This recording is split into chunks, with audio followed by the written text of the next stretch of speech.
Good afternoon, everyone. Welcome to Time of the Writer 2022, and welcome to a special feature called the Cocktail Hour Special, a dialogue between South African and Canadian poets. My name is Lebo Mashile. I'm a poet and a performer, and it is my pleasure to be the moderator of this conversation between five poets who are all award-winning, multidisciplinary truth tellers, people who have taken poetry as an art form and expanded it in interesting, innovative ways as a social justice function and as an artistic function across different spheres of creativity, of academia, of media.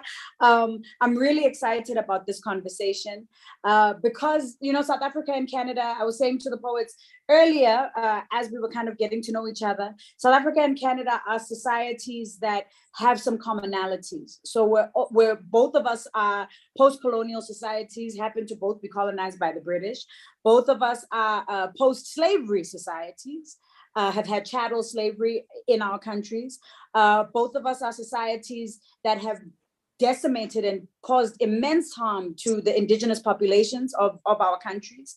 Both of us are societies that also present as very progressive in some ways too. I mean, the South African Constitution is one of the most progressive constitutions in the world. It's a document that we are incredibly proud of, the representation that we have in parliament of women, of different cultures, of languages, if you're analyzing South Africa, at face value, this looks like an incredibly utopic society, much like Canada, with a young president and so much investment in arts and culture and diversity, this diverse cabinet and, progressive legal framework. But then you get into the underbelly of both societies, and there is still tremendous violence towards indigenous bodies, towards Black bodies, towards women. There's huge inequality. And these are the issues that are the substance that form the substance of much of the content of the poets that we are going to be speaking to, that I'm going to be speaking to, and that you will be listening to right now. Let me introduce them to you, starting with, from South Africa, Diana Ferrus. Diana Ferrus is from Worcester in the Western Cape.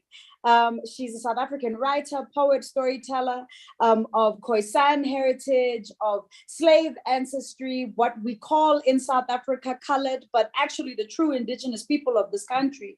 Diana is a published author, an award-winning writer.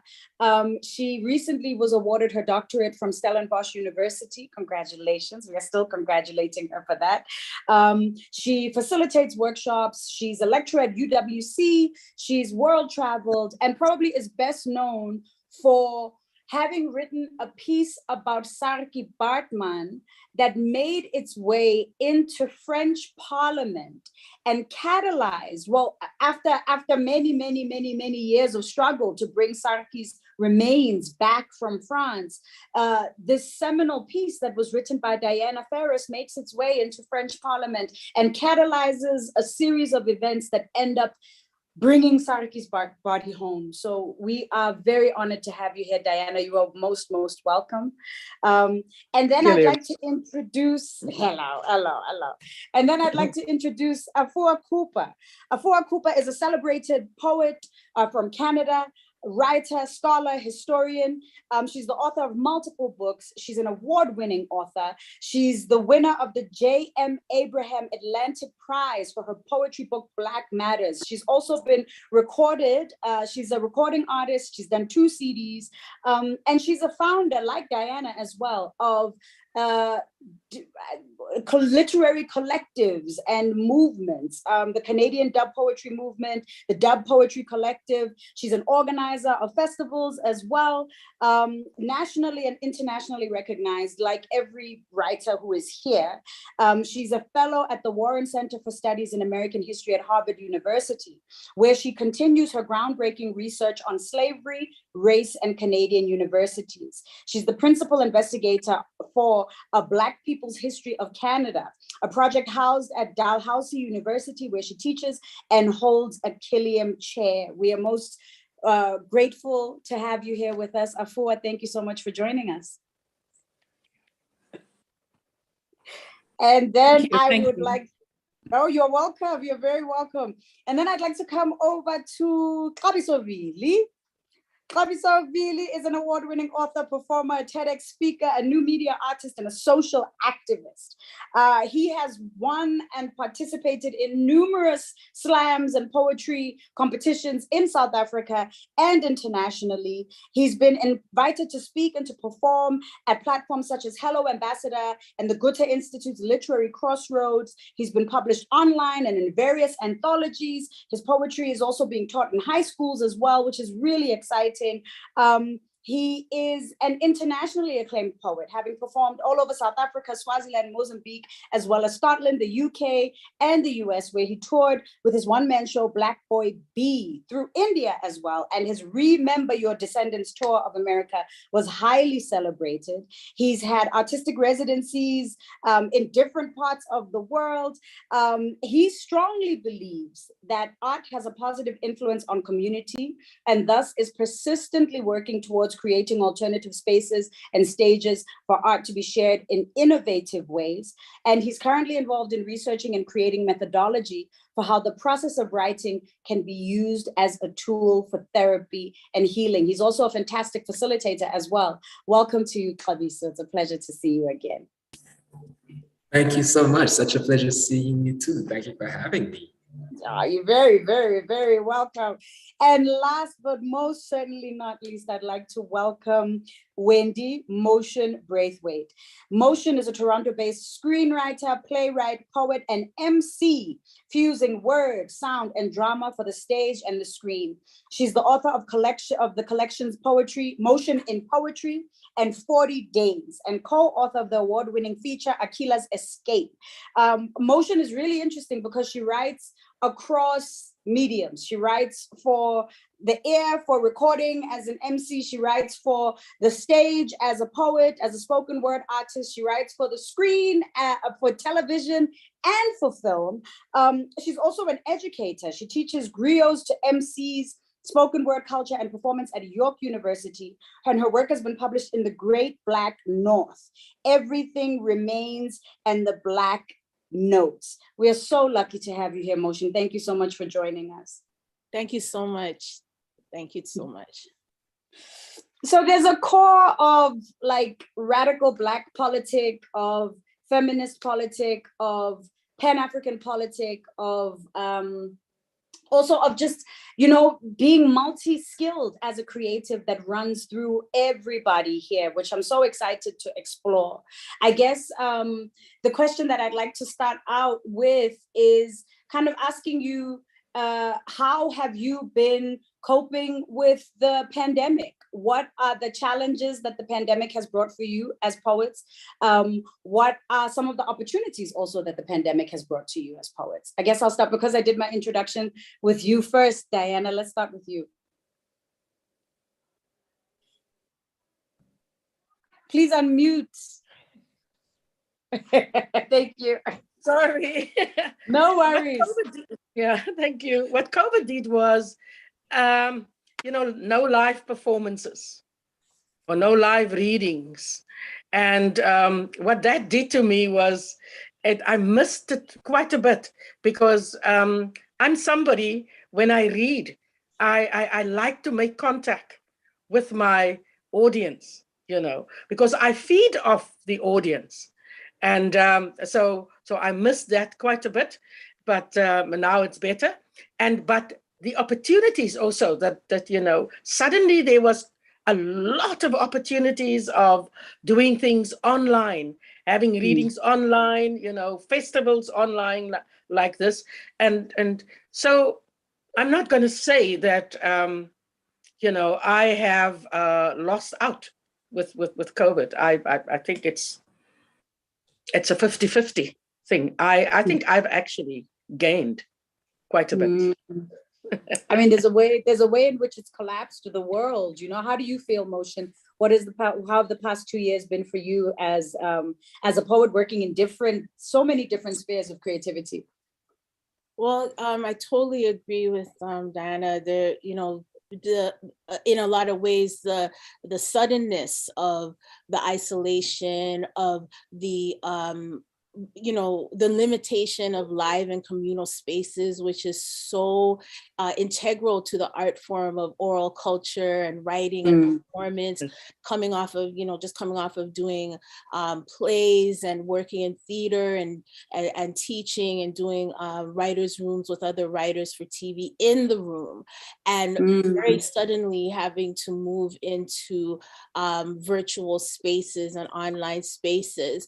Also I would say like the insecurity of knowing about how you were going to make your living, how are we going to be able to continue to work and getting used to utilizing these virtual spaces very quickly. But one thing is that the virtual space definitely became a lifeline in a lot of ways, being able to first of all work in the writer's room for TV shows virtually on Zoom, and then also being invited to do poetry readings or panels such as this to connect with artists from across the country and across the world, to be able to work with others. You know, we did a whole play called for a program called 21 Black Futures, where the director, the writer, the actor, we're all in different places, and we basically created a play and directed it and wrote it all via Zoom. And so really realizing that all this training we've been getting through social media and stuff for these past 10 years, all of a sudden became really crucial and urgent, but it also showed how we have always innovated when it came to ways of creating and ways of disseminating our artwork, whether it's through record, through voice, through the stage, and or through the virtual medium. So it has been a challenge, but it's also shown that through challenge, we find new ways and continue to build ways to create and communicate with community. What both of you are saying really resonates. Xabiso, you started running workshops online as well during when we went into hard lockdown. So it was a really interesting. Yeah. Sorry. Yeah. No, it was really interesting in how we maneuvered and shifted. I mean, even as Motion's saying, with the innovation that was existing, I think there was a lot of innovation that came about with, you know, creating work for online spaces, having digital slams, but also, you know, extending that. There was a particular poem I did, a love poem, Because, which then turned into like the Dear Men conversations, which were then these workshops amongst men and like holding each other accountable. But also, again, that building of community, that running of poetry workshops. And I think, you know, not just like workshops around how to improve the writing, because I don't think that's what that time called for, but rather workshops for how this writing and this art can keep us sane, you know? How can we write our breakthroughs? How can we, confront and sit with our emotions? And so it was really interesting, the community that was developed through the arts to be able to hold each other. For your work is, you also you have your own artistic practice as a writer, as a recording artist. You're also holding space for other artists, you know, in collectives and in festivals. You're in the academic space. How have you been experiencing the pandemic in all of these spaces? Yeah, thank you. I echo the three speakers. And yeah, all of what they said, we did. The pandemic arrived just when I was coming off my term as the Poet Laureate of Halifax. The city of Halifax is in Nova Scotia, which is on the Atlantic side of Canada. So I was just finishing up as Poet Laureate, then the pandemic hit. So everything was canceled in terms of face-to-face events. And I wouldn't say it was just immediately, we just went on Zoom and we continued as usual. It was a sad time. It was a time of deep reflection. We were herded into our homes. And it's, it was a scary time. I mean, the media did a wonderful job of creating mass hysteria and of making everybody afraid. Everybody was afraid of their own shadow. So there was that. And, for those of us who had children and other relatives that we had to look after, that was hard. And I also had students who, think of it, March 13th, they said everything is shut down, and those students who are in dorm must find their way home, whether they are live in Bermuda or South Africa or wherever. So there was this panic. And to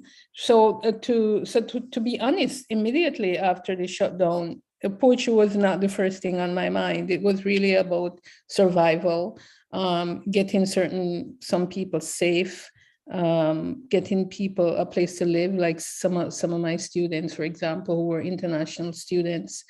But then as we were able to take a breather and to, so for example, we had a new poet laureate her name is Sue Goyette, who was inaugurated after myself. She really, it was hard. So we kept communicating, by phone and so on. And what do we do? How do we get the poetry going? How do we become, or how does she, because she was become the poet of the city, because everything was shut down.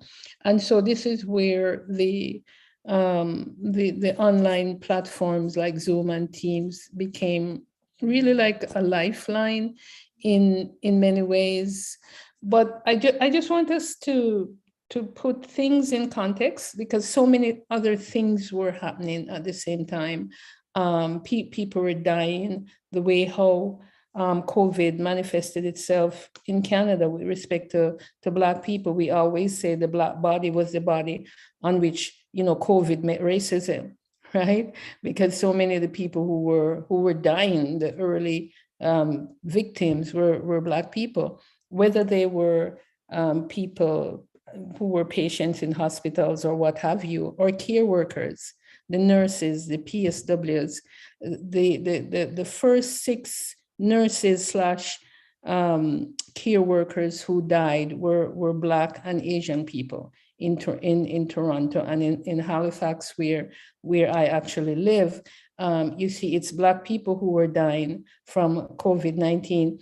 So, like I said, we had the poetry in mind, but there was death knocking at the door, and we had to deal with that. That is very true. Thank you for saying that, because that leads into a couple of issues that I'd like to explore. One being the rise in GBV globally during lockdown. In South Africa, gender-based violence is it's a pandemic on its own, and has been for a long time, in many different ways and shapes and forms. But this issue suddenly took on national significance. It became, just right next to COVID, it was the eye of the storm, because we locked ourselves, we had to be locked in our houses, and suddenly this violence statistics, domestic violence statistics, shot through the roof. Xabiso, you are engaged in a lot of work around masculinity and accountability. Can you talk to us about what that work looks like? And maybe then I can also, after that, ask for some reflections on GBV, given the fact that, it is Human Rights Day tomorrow in South Africa. GBV is a human rights issue. I know this is an issue that all of you have explored in your work in different ways. You, Diana, through your Sarki work, but I think this idea of masculinity and accountability is very interesting to me. So can you talk to us about some of that work, Xabiso? Yeah, definitely. So I was having a lot of chats with some friends during, especially the lockdown, and just around that accountability that we as men really veer away from, because there's that constant conversation of not all men, or I don't do it. And then it's like, so at which point then do we start taking accountability? And so I work through a lot of my own emotions through the writing and through the poetry. And one of the conversations that kept coming up is this conversation of how do we then transform the toxic masculinity into compassionate masculinity. And so, you know, that has been the conversation that I've been engaging with a lot of men, engaging with a lot of my own work, you know.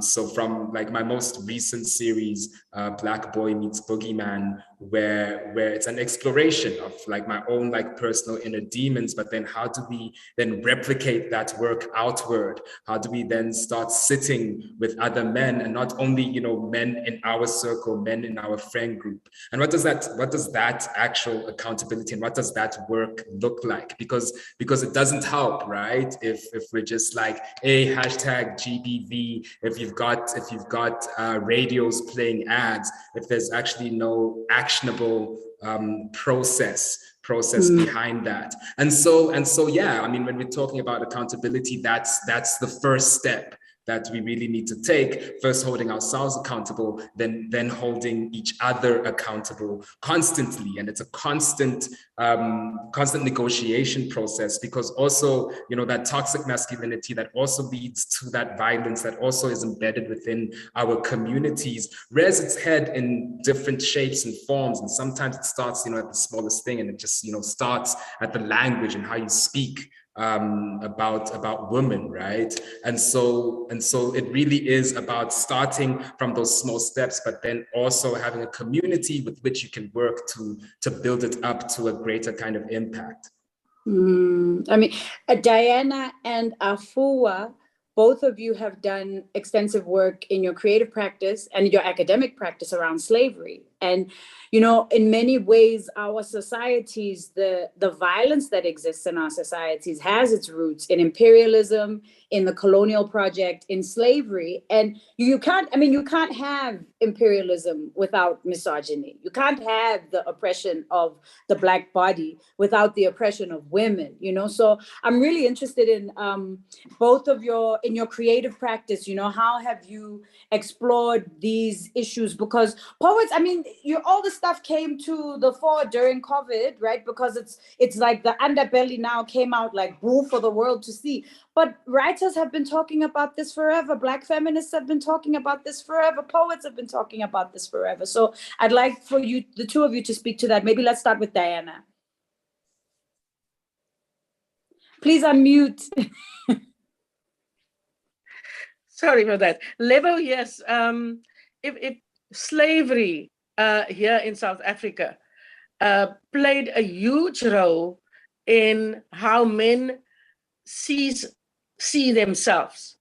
I've written a poem about these men called These Men, after I heard from an historian, you know, that there's a way that men in my community walk like with a swagger, you know, to show, you know, their manliness, their masculinity. And he said, you know, during the years of slavery, when a male slave ran away and they caught him, they cut off the tendons of his feet. So the only way that he could walk was with the swagger. So it's a deep memory. It's a deep memory that they are not aware of. So in my work, creative work, you know, when I have males in my not even just males in my groups, I see to it that, you know, we talk about introspection. Where does it come from? We were not just born with it. It comes from somewhere. And in South Africa, we have a violent past from the day that Jan van Riebeeck landed on the 6th of April in 1652 up to now. And there was, you know, and men know as little of all those years now. They still don't know. So I see it as, we must talk to each other. We must do introspection. We must talk about the past. Although people ask us not to talk about the past, let us go on and, and create this wonderful South Africa. No, we can't. From 1652, the end of slavery, then it was, that wasn't even the end, but then I'm reading a book now, Abraham Esau's War, about the Anglo-Boer War and the resistance that men from our community, their resistance, but the violence that went on. I sit and sometimes I must put down the book. And yes, it's always going to be for me trying to ask, where does it come from? And then we must ask, we go further down, we must also ask our women, what are we doing, to produce that kind of toxic masculinity in our boys? It's a very important question. This idea that it lives in the body, even when you're not conscious of it, and that trauma becomes inherited trauma, and the vulnerability of the body and the origins of it in slavery. I think this is very important. Afua, please, would you speak to this point of historical legacies, slavery, and how so much of the trauma that exists in Black communities, the historical trauma that exists in Black communities, just became amplified during COVID? And writers have been talking about this. Right. So I'm gonna begin by kind of starting at the end, which is how do we heal? How do we heal? What methodologies are we creating for healing? And certainly poetry is one of the ways we can do this. By the way, Diana, I teach your poem on Sarge Bartman in my course, Colonialism and the Body. So that for me is important, and envisioning a life without fear, because I know it's possible. But I wrote a book on slavery in Canada called The Hanging of Angelique, Canada, Slavery and the Burning of Old Montreal.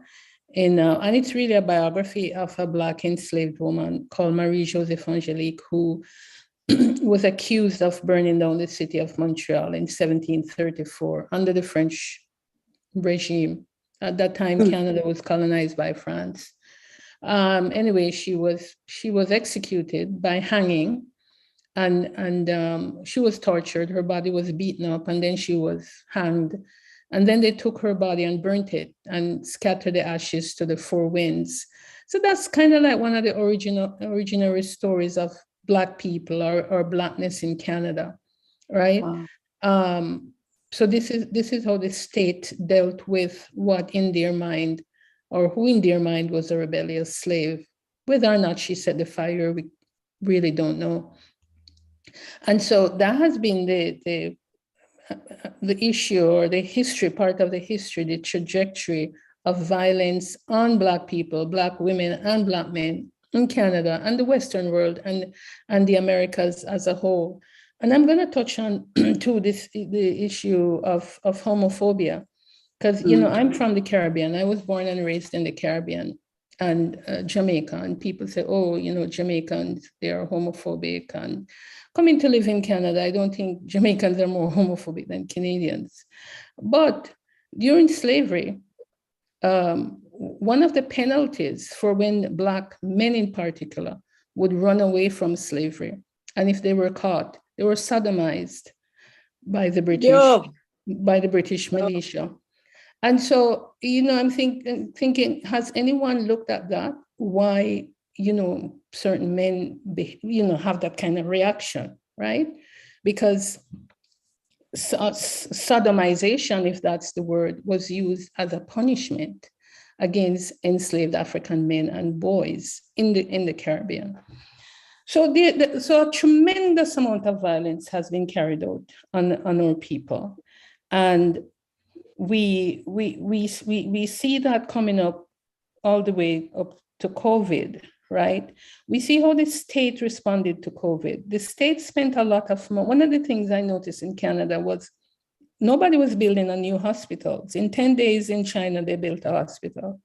What they did in Canada and many places was to shut down surgeries, tell people to go home. People were having heart attacks at home, and cancer went to stage 4, so on and so forth. They weren't building hospitals, but they spent an enormous amount of money, billions of dollars in other areas. But I'm saying, you're not spending money to alleviate or to say to women who are in homes with abusive men or children even, or sometimes men in homes with abusive women, what how are we going to alleviate this situation? How are we going to heal this situation? It was hysteria. It was go home, shut yourself in, and you're on your own.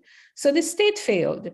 The state failed in its responses to COVID, in its responses to violence within the home, especially violence against women. The state did, and feminist groups are saying this in Canada. Hey, you're sending women home, and they're going to be home with their abusers, and the state was just silent. It was feminist and other social justice people who were raising this point. And to this day, the state hasn't responded in any way because who's running the state? Who is running the state? Who are the people in the executive branches, in the judiciary, in the legislature, who are the provincial premiers? It's mainly men. And if there are women there, they occupy a very privileged position. They're not really going to go against the status quo. So we're kind of left to coming back to community, coming back to families, coming back to communal-based institutions, and using communal-based strategies to protect ourselves and to protect our communities. But on the point of slavery, it's from historically, it has been one of these institutions in which Black people has been tremendously violated. We are here where we are in this moment. And yes, we have to, we throw the words around intergenerational trauma, all of that. But it's true. It is really true. To come to healing, we have to really address this trauma. It's not going to go, it's just not going to go off by itself. First, we have to acknowledge it, and I come to this program this morning really, really sad. I was tearing up because before we joined on the Zoom, because I'm thinking of a gentleman in Calgary, Canada, in Calgary, Alberta. Calgary is a western province. It's on the prairies. And he was recently, around February 24th, he was murdered by the police. His name is Latjor Tuel. He's a man originally from South Sudan. And he was one of the Sudan so-called lost boys. The lost boys of Sudan were these children who during the civil war, they kind of walked across Central Africa and, and also North Uganda, Ethiopia, and so on, fleeing civil war. And he eventually got status in Canada and was able to come to Canada. And they said he was suffering from PTSD. Of course, he's gonna suffer. If you're a kid in a civil war, if you become a lost boy, you're gonna suffer from PTSD. And so this poor man was killed February 24th or thereabout by the cops. They shot him down, but not only did they shoot him down, they unleashed a dog on him, a police dog, and he was defending himself against this dog. And they shot, the dog was more valuable to them than this man, and they shot him dead. So how do we cope with that? Right? Over and over again. In Canada, they just keep shooting Black people, right? Especially Black men. So I'm thinking, oh my God, his family is devastated. If I'm devastated, I can just imagine his family. And what the police said, oh, they didn't intend to kill him or something like that. So when we're talking about human rights, for me, human rights and Black rights in Canada are the same struggle, because this poor man, Latjor Tuel, Tuel, has been murdered by the state, which really doesn't see Black people as human rights. This is as human beings. This is part of the issue. So we're talking about slavery. How under slavery, we were cast out of the human race. But that mentality of Black subhumanity or Black inhumanity is still there in the psyche of white people. It's still there. There has not been a psychological intervention. It's still there. So if a cop can unleash a dog on a man or a woman, or a human, an individual, and then the person is trying to shield themselves from the dog, and then that person is shot dead. What do you make of that? And that's true of the United States, your neighbor. That's true of Brazil, where last month a Congolese man was killed on the beach in Rio, Moise Mugenyi Kabagambe. That's true certainly of South Africa. I mean, we went into hard lockdown, and the army was killing people in the streets, and there was a man who was killed in the yard in his own home, And then of course last year, I mean, we had our insurrections, where the inequality of South Africa came to a head, and the more than 300, nearly 400 people died, and we have not had we haven't had any national mourning for these people. We have not had any kind of space to reflect, artistically, spiritually, to acknowledge the trauma, the wound of what has happened, on top of the thousands of deaths that have happened. So, this ongoing, relentless assault on the Black body. I appreciate the fact that you introduced the topic of healing, because maybe in this last, we've already been speaking for 40 minutes, and it feels like it's been nothing, because you all are so brilliant. I want to come to Motion. We haven't heard from you since the beginning. And I think it's befitting that we speak to you and we speak about healing, because your work straddles, your creative work, your discipline as an artist straddles so many different mediums. And you spoke in the answer to the first question that was posed to you, you spoke about Black innovation. You spoke about how, when the constraints are placed on Black creativity, we become unstoppable. We make, whether we are making in hip hop, or whether we are translating it onto television or onto film, or recording it, or live, or on the page. Like, this is what we do, and this is what you do in your practice, and this is what I found very fascinating when I began to explore who you are in your work. What role can innovation? What role has innovation played in terms of your own artistic, and I mean, dare I say, your own kind of spiritual creative survival? And what role do you imagine that it can play for the greater survival of our communities that have been through so much? Well, I think one of the things is the inherent embodiment of the many different ways that we as people, diasporic people, continue to recreate, mobilize, organize, and create our identities and culture. Because the way that we embody our art forms or embody our creativity is not separate than our living. It's not separate from our breathing. It's not separate from our relationships. It's a part of us. It's a part of our communication, and our art form is our body in many ways, right? And maybe even in all ways. As I was growing up, I grew up in Toronto. I was born in Toronto, in Canada, but also what is known as a first generation, because both my parents are of Caribbean background, Barbados and Antigua. Then we also have our identity as diasporic Africans in in Canada. We are also have the, I guess the separation of first of all the migration from the Caribbean to Canada, but as well as the separation from our original homelands and motherlands. And so throughout my art, and I think the art that has influenced me as well here in the city, that has always been a great theme, a very important theme, is the necessity to create identity, to create memory and remembrance of what has come before, to be also to create more and more the future. What is the future? Where are we going? How are we always the future? By being creators.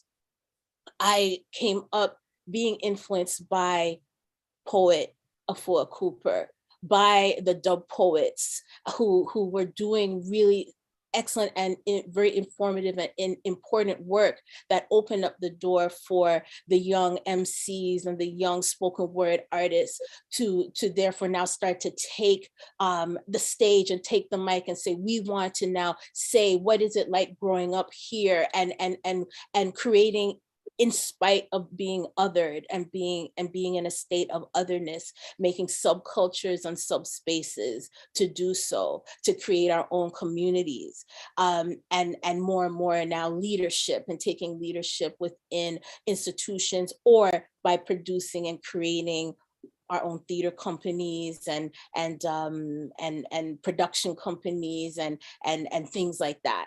So I believe that the whole thing of being inter or multidisciplinary or multi-artistic has just been inherent because of the influences of DJs and poets and playwrights and activists and advocators, all living and speaking word through voices that have been on the front lines, for all of my life and from before. So that has been a big influence on my own artistic journey, and one that therefore now in a space like Griot STEMCs or with my classes or with workshops, etc., I'm always utilizing that background to communicate with students and with youth and with emerging poets and artists who are also doing the same things in their various communities.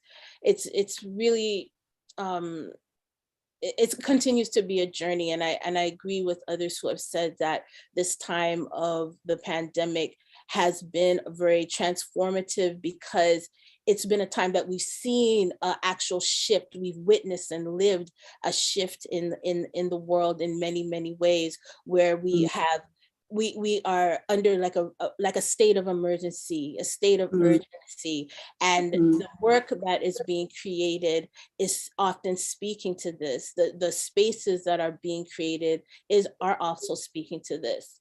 Lastly, I would just say, in regards to healing or looking towards futurism, where we see ourselves within the future and what we want to create for ourselves, that these spaces have become places of having this dialogue of, often they are life creating, life-saving dialogue. Absolutely. I've had students say that just coming to class, even though it was on Zoom and we were separate, but having that space to come in and read the work of Sonia Sanchez, to write about how they feel about the fight for Black lives, to have a space to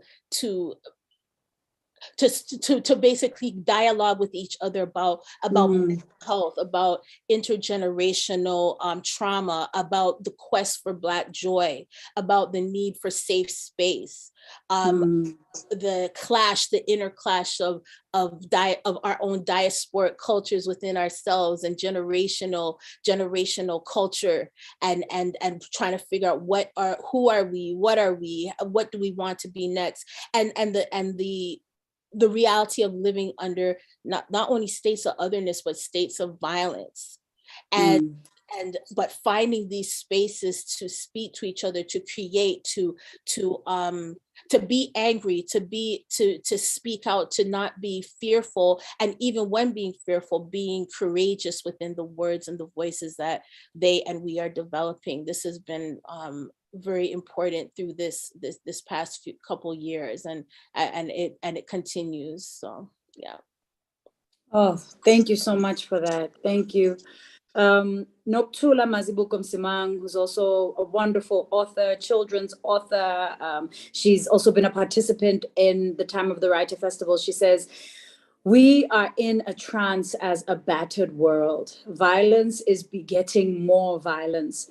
Diana called for each of us to be accountable. How am I, as an individual, refusing to respond in violent ways in my personal interactions? How am I healing my wounds and ensuring that they don't bleed into the next generation?" Indeed, indeed. I mean, I guess it's also so layered and so complicated because there are people whose lives necessitate violence. There are people who are born into violence and for whom the act of self-emancipation requires violence in order for that freedom to come, you know, and also that lives in our DNA as well, you know.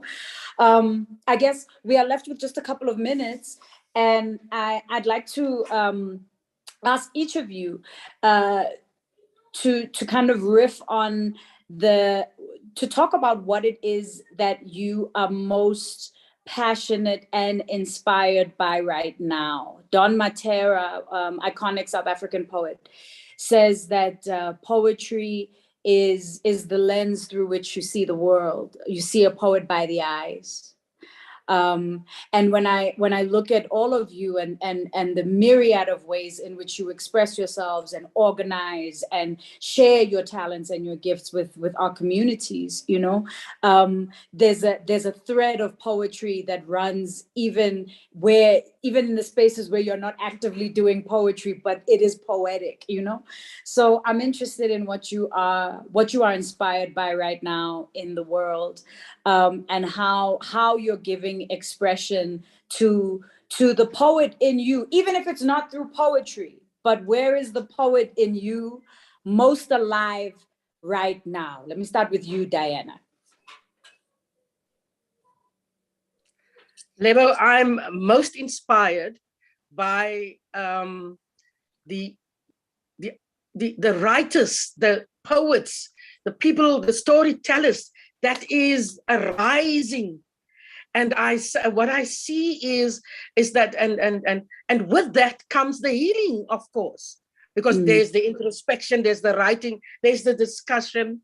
And what I see and what I want to be part of is a movement in South Africa of writers, of poets, of storytellers, so that we can unpack, you know, and then start this healing. I'm excited about the many people, young and old, that are writing. Yes, yes, yes. Thank you. Thank you. Motion, what are you inspired by right now? Where's the poet in you most alive?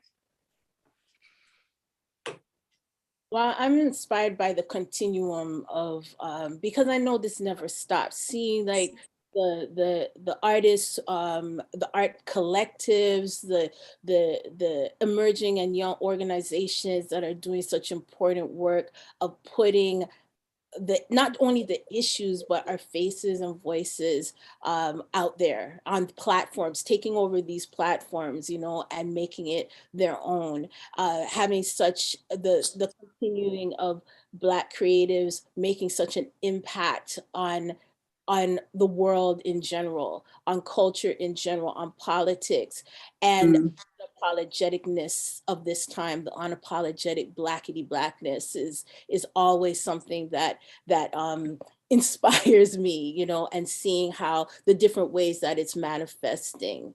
Yeah, so those are some of the ways that I'm being inspired by right now, from the past, the present, and the future. Thank you. In motion, of course. Thank you. Xabiso?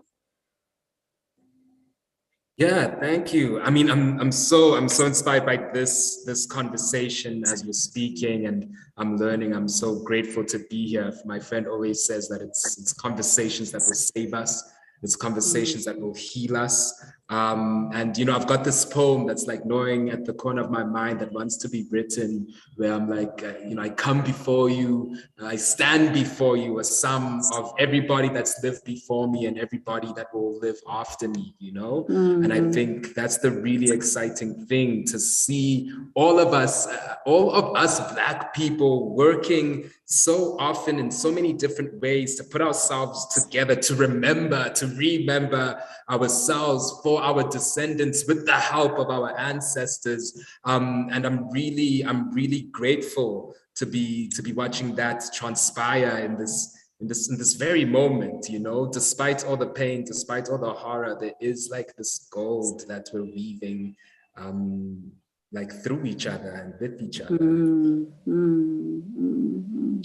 Thank you. And Afua. Well, just what the three previous poets said. I mean, thank you guys. But I'm inspired by life's possibility, just to be in life. I mean, earlier I talked about envisioning a life without fear. The great poet, our great ancestress, Phyllis Wheatley, her as a young child, she was a poet, and she left this wonderful legacy for us. And someone kind of rewrote some of the words, use the same words. I forgot what that's called, when you use the same words, but you write not the same words, the same letters, but you write a new sentence.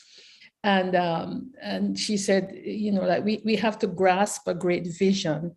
So that's it for me, constantly grasping this great vision. What is it going to be in order for us to live this empowered life?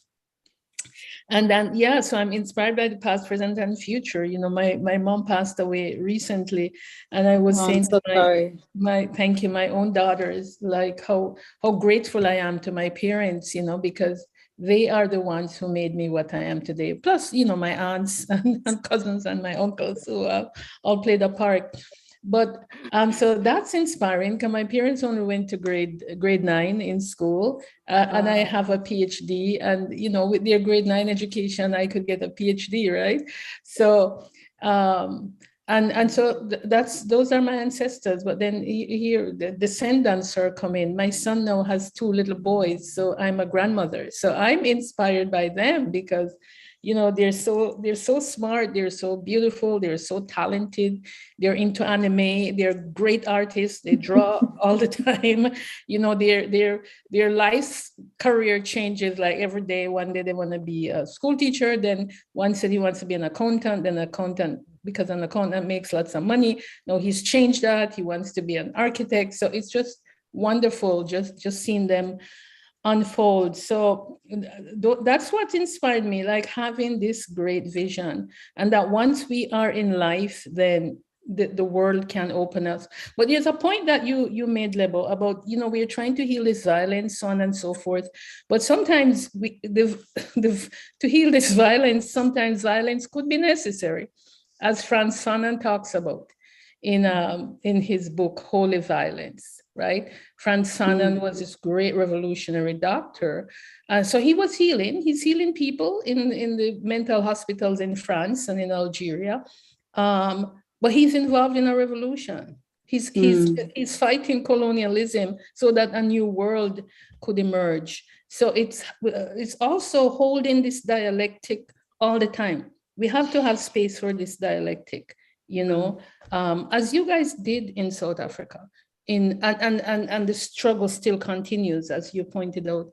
But being aware of the dialectic is necessary. Do you think, I mean, we left with just 3 minutes. Do you think we're in a Black Renaissance? I definitely think that. We're in a Black Renaissance, and Black people are unafraid, more or less. Motion talks about, not having this fear, like just telling white people, you basically can't say that there's been a shift so you guys got to get with the program, right? And and saying that to people, and your white fragility and your white tears ain't gonna stop this. So